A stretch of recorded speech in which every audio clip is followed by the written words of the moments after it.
বাচ্চাদের নিয়ে কখনোই গার্ডিয়ানদের একে অপরের সাথে ঝগড়াঝাটি করা উচিত নয়, কেননা বাচ্চারা যখন একই সাথে থাকে তখন কিন্তু তাদের মধ্যে রাগারাগি ঝগড়াঝাটি অনেক কিছু হয়, কিন্তু কিছুক্ষণ পর সব ভুলে আবার কিন্তু তারা মিলেমিশে খেলাধুলা করে। তাই আমাদের উচিত নিজেদের মধ্যে অশান্তি না করে বাচ্চাদের খুব সুন্দর করে সব কিছু বুঝিয়ে বলা।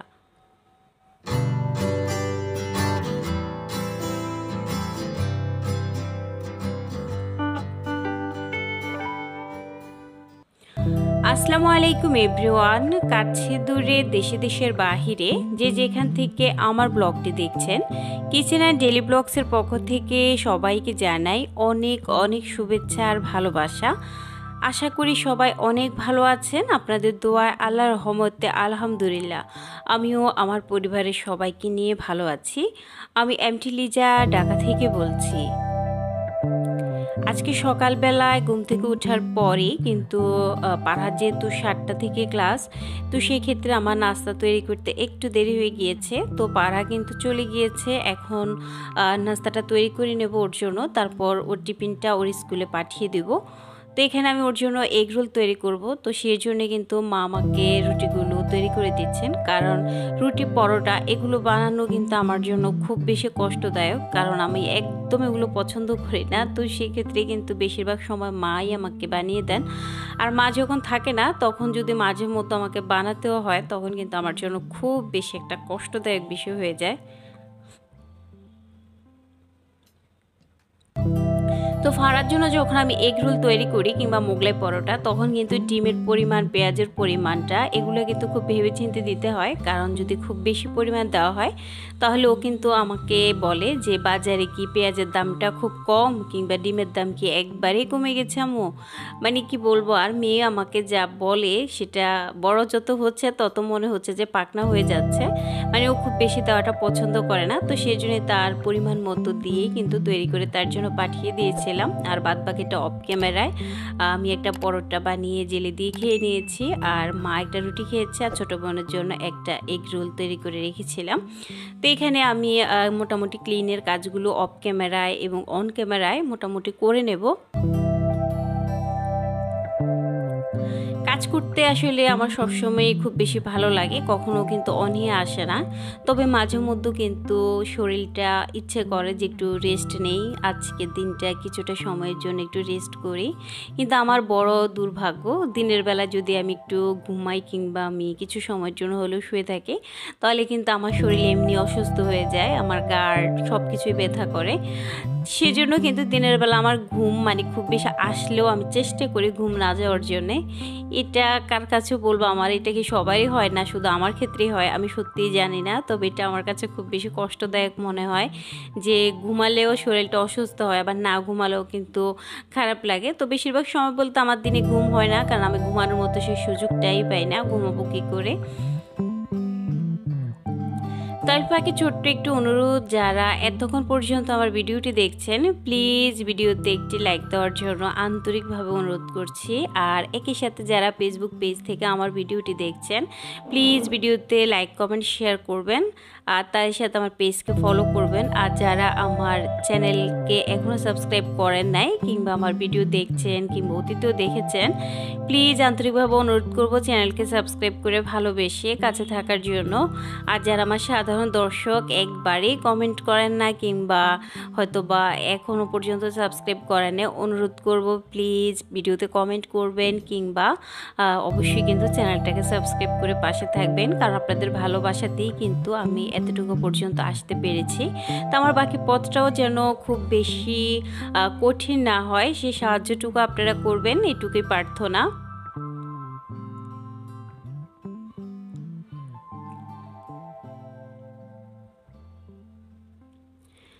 আসলে যে কাজটা সবসময় করা হয় সেটা যদি দৈনিক যেন একটা অভ্যাসে পরিণত হয়ে যায়, সেটা যদি সবসময় না করা হয় নিজের কাছে কেমন জানি একটা লাগে। এটা আপনাদের হয় কিনা আমি জানি না, তবে এটা আমার ক্ষেত্রে হয়, মনে হয় যেন সব কিছু করে। তো ডাক্তার আমাকে সকালে যে ওষুধ দিয়েছেন, আমি সব কাজ শেষ করে গোসল করে খেতে খেতে ওষুধ খেতে খেতে আমার কিন্তু দুপুরবেলায় হয়ে যায়। তো সকালের ওষুধই খাই 12টা 12:30টায়, আর দুপুরবেলার ওষুধ খেতে আবার 3টা 3:30 বাজে। আবার এমনও হয়েছে হয়েছে যে অনেকদিন দুপুরবেলা ওষুধ খেতে আমি ভুলেই গিয়েছি।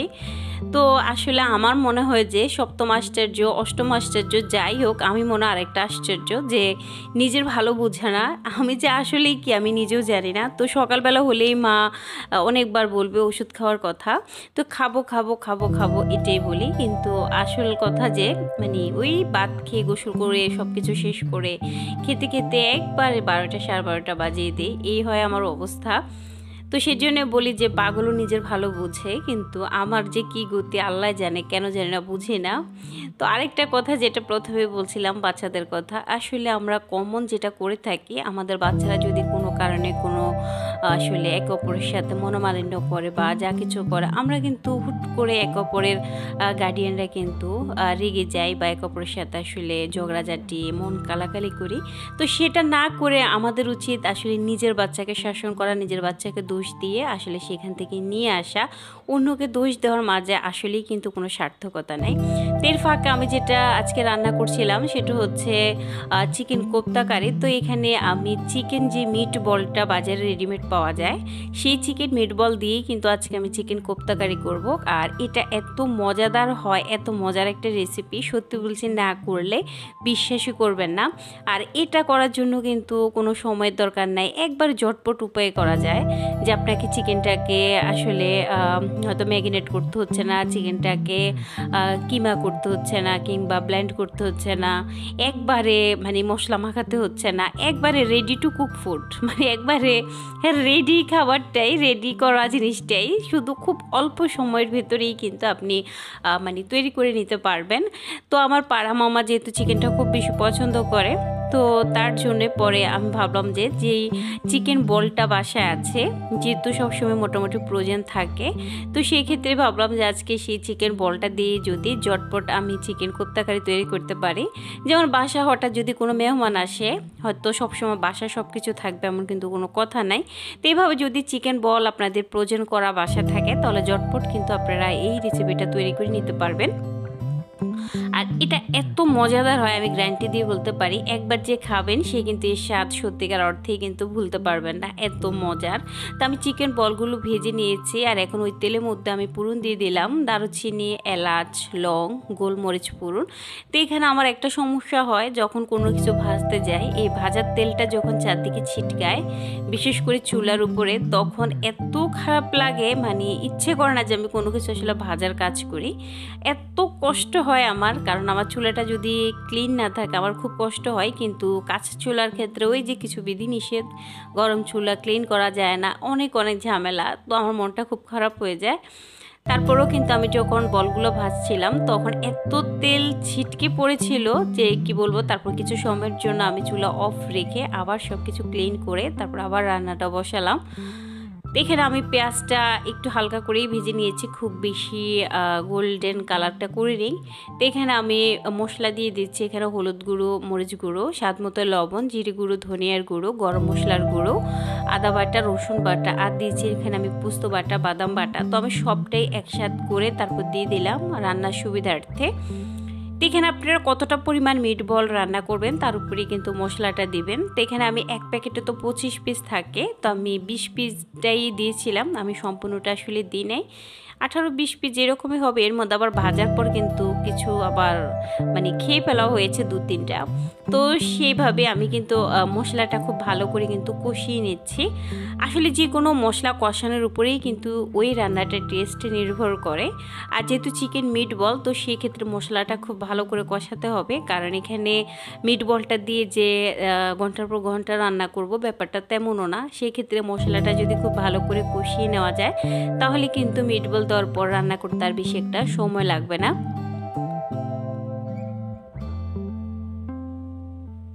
তো এগুলো কিন্তু ভাজার পর একদম চুপসে গেছে, কিন্তু এখন যখন রান্না করব দেখবেন আবার আগের মতো কিন্তু ফুলে টুই টম্বর হয়ে গেছে।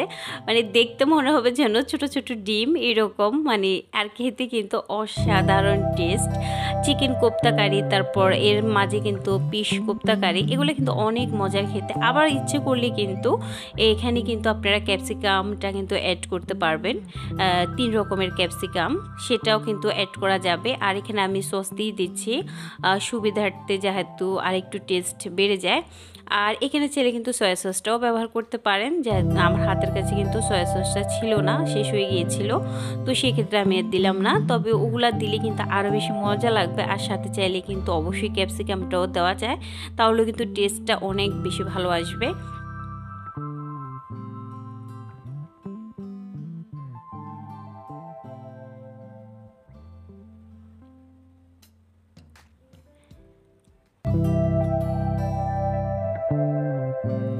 আসলে একটু বুদ্ধি খাটিয়ে কিন্তু অনেক সময় অনেক ঝামেলাপূর্ণ রান্নাকেও কিন্তু অনেক সহজে ঝটপট কম সময়ে করা যায়।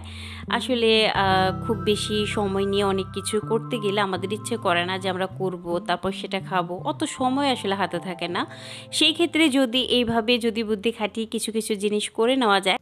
আবার একটু জলদি দিলাম, এখন আবারও খুব ভালো করে আমি কষিয়ে নেব, কারণ কষাতেই কিন্তু এটা টেস্টটা অনেক অনেক গুণ ভালো আসবে। তো সেক্ষেত্রেই কিন্তু আমি আরেকটু জল দিয়ে বা ঢাকা দিয়ে খুব ভালো করে আরেকবার একটু কষিয়ে নেব।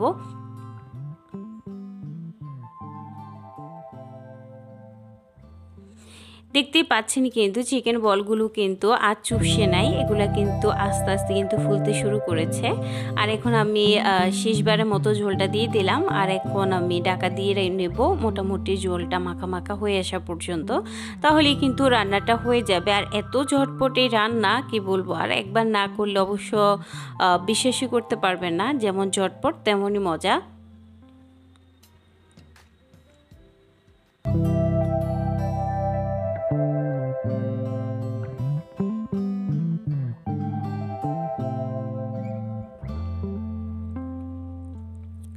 তো এখানে কিন্তু মোটামুটি কিন্তু ঝোলটা কিন্তু প্রায় কমে এসছে, আর খুব বেশি একটা আসলে ঝোল কমাবো না।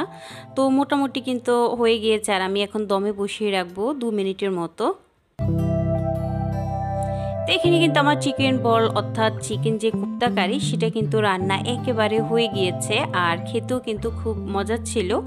গরম ভাত কিংবা পোলাও, আর বিশেষ করে রুটি কিংবা পরোটার সাথেও এত বেশি মজা লাগে খেতে। তো পাড়া কিন্তু পরোটা দিয়েও সন্ধ্যায় খেয়েছিল, এত বেশি মজা ছিল। আমি বলবো অবশ্যই কিন্তু আপনারা বাসায় এটা ট্রাই করতে পারেন।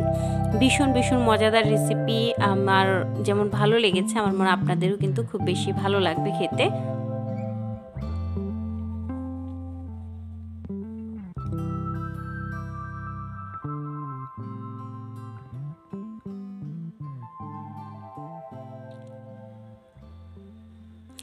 আর এখন আমি একটু মাছের ডিম ভুনা করে নেব, ভুনা বলতে একটু ঝুরো করে নেব।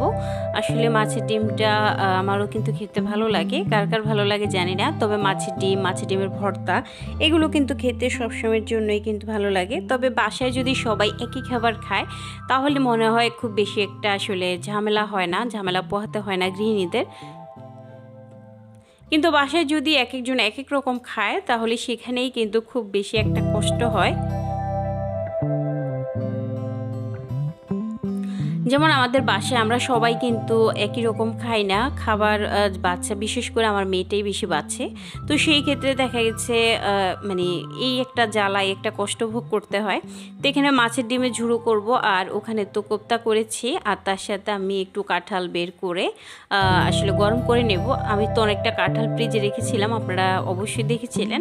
তো সেখান থেকে কিন্তু প্রায় খাওয়া হয়ে গিয়েছে, আর 2টো বক্স আছে মাত্র, কারণ এটা খুব বেশি পছন্দ তো আমাদের। আর যেহেতু সামনে আবার কোরবান, তো ফ্রিজে যে রেখে দেবো সেই কোনো অবস্থা নাই, আগে ফ্রিজটা খালি করতেই হবে। তো সেই ক্ষেত্রেই কিন্তু খেয়ে প্রায় খাওয়া হয়ে এসছে, আর 2টো বক্সই আছে শুধু, মানে আজকে যেটা নামাবো তারপর। তো আমি অফ ক্যামেরায় আবার একটু কাঁঠালটাও কিন্তু রাইস কুকারে গরম করে নিয়েছি।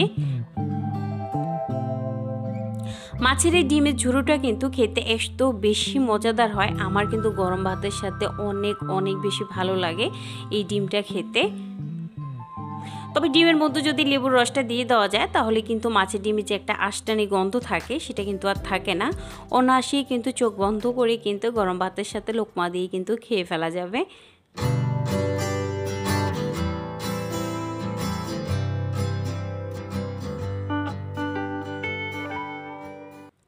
তো এখানে সন্ধ্যায় আবার কিছু জিনিস আনিয়েছিলাম, তো আনিয়েছিলাম বললেও ভুল হবে, এগুলো আমি কিছুই আনাই নেই, এগুলো সব ছোটো বোনই এনেছে এবার।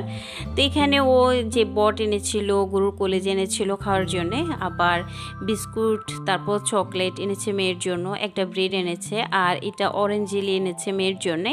কারণ আপেলের যে জেলিটা আনা হয়েছিল ওটা আবার ফারা খেতে চাচ্ছে না, ওর কাছে ওটা নাকি গন্ধ লাগে। ওর অরেঞ্জ এবং ম্যাঙ্গো এই দুটা খুব বেশি পছন্দ, তো এই জন্য ওই দুটা নিয়ে এসছে।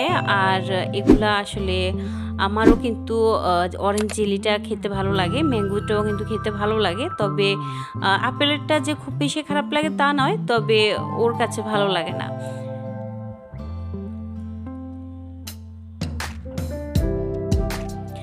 আর আমন্ড বাদামটা কিন্তু যাদের ভিটামিন ডির সমস্যা আছে, যাদের হাতে পায়ে আসলে কামড়ায় কিংবা ব্যথা, তারা কিন্তু অবশ্যই আমন্ড বাদামটা কিন্তু প্রত্যেকদিন খাওয়ার চেষ্টা করবেন। কারণ আমন্ড বাদামটা এত বেশি উপকারী হয় যে খাওয়ার পর বুঝতে পারবেন কত উপকারী। এতক্ষণ পর্যন্ত যারা আমার ভিডিওটি দেখেছেন সবার কাছে অনেক অনেক কৃতজ্ঞতা। সবাই ভালো থাকবেন, সুস্থ থাকবেন। আজকের মতো এখানে বিদায়, আল্লাহ হাফেজ।